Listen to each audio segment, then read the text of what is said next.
بسم اللہ الرحمن الرحیم۔ محترم ناظرین، السلام علیکم۔ پرانے زمانہ میں انطاکیہ ایک بہت بڑا شہر تھا۔ یہ شہر ایشیائے کوچک میں واقع تھا۔ اس شہر کی لمبائی 12 میل تھی اور اس میں انسانوں کی ایک بھاری تعداد قیام پذیر تھی۔ انطاکیہ شہر کے لوگ گمراہ اور ظالم تھے۔ وہ ستاروں اور بتوں کی پوجا کرتے تھے۔ اللہ تعالیٰ نے ان کی رشد و ہدایت کے لیے ان کے پاس 2 نبی بھیجے۔ اہل شہر نے ان کی تکذیب کی تو ان کی تقویت کے لیے تیسرے رسول کو وہاں بھیجا گیا۔ چنانچہ تینوں انبیاء نے لوگوں کو خدا کے راستہ کی دعوت دی اور شہر کے گوشہ گوشہ میں انہوں نے تبلیغ دین کی، لوگوں کو توحید کی دعوت دی، معاد اور یوم قیامت سے آگاہ کیا اور انہیں عذاب خداوندی سے خبردار کیا۔ اہل شہر بڑے بدبخت تھے۔ 3 انبیاء کی مشترکہ تبلیغی کوششوں کا ان پر کوئی خاص اثر نہ ہوا اور پورے شہر میں صرف 40 افراد نے ہی دعوت حق کو قبول کیا۔ شہر کے دوسرے لوگوں نے تینوں انبیاء اور ان کے پیروکاروں کو پکڑ کر انہیں سخت اذیتیں دیں اور ظلم کی انتہا یہ کی گئی کہ ان مظلوموں کی گردن میں سوراخ کر کے اس میں رسیاں ڈالی گئیں اور شہر کے ظالم لوگ رقص بسمل سے لطف اندوز ہوئے۔ اس شہر میں ایک مرد مومن رہتا تھا۔ وہ ان انبیاء پر ایمان لایا تھا لیکن وہ اپنے ایمان کو مخفی رکھتا تھا۔ وہ شہر میں بڑھئی کا کام کرتا تھا۔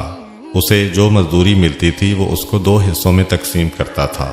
ایک حصہ اپنے اہل خانہ کو کھلاتا تھا اور دوسرا حصہ غرباء و مساکین میں تقسیم کرتا تھا۔ ظلم کا پتہ چلا تو انہوں نے اپنی قوم کو تبلیغ کرتے ہوئے کہا، اے میری قوم، ان رسولوں کی پیروی کرو، ان کی اتباع کرو جو تم سے کوئی اجر نہیں مانگتے اور وہ راہ راست پر ہیں، اور میں کیوں نہ اس ذات کی بندگی کروں جس نے مجھے پیدا کیا ہے اور جس کی طرف تم سب کو پلٹ کر جانا ہے۔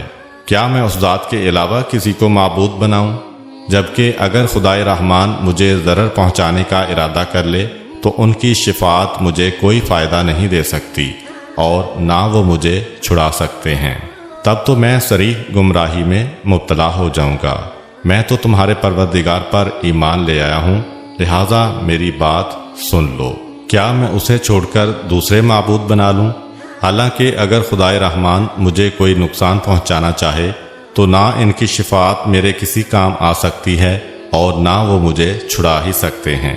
اگر میں ایسا کروں تو میں واضح گمراہی میں مبتلا ہو جاؤں گا۔ میں تمہارے رب پر ایمان لے آیا، تم بھی میری بات مان لو۔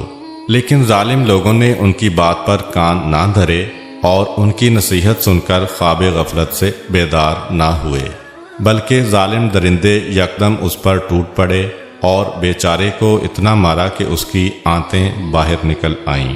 پھر اس کا گلا دبا کر قتل کر دیا اور لاشا کو ایک کنویں میں ڈال کر اس میں مٹی ڈال دی گئی اور وہ کنواں اس کا مدفن بن گیا۔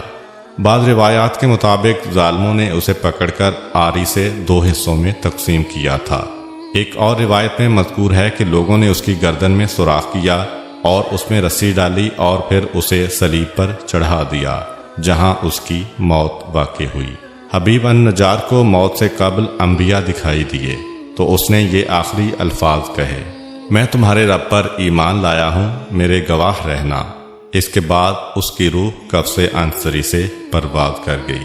اللہ تعالیٰ نے اس کی قربانی کو قبول کیا اور اسے عظیم ثواب دیا۔ اس کی روح جیسے ہی جسم سے جدا ہوئی تو اسے جنت بھیج دیا گیا، جیسا کہ قرآن مجید بیان کرتا ہے۔ حبیب النجار کو نیک انجام مبارک ہو۔ امید کرتا ہوں کہ آپ کو آج کی ویڈیو اچھی لگی ہوگی۔ اگر آپ کو ہماری ویڈیو اچھی لگی ہے تو ویڈیو کو لائک کریں اور مزید اس طرح کی ویڈیوز دیکھنے کے لیے ہمارا چینل سبسکرائب کر لیں۔ ملتے ہیں نیکسٹ ویڈیو میں، اجازت دیجیے، اللہ حافظ۔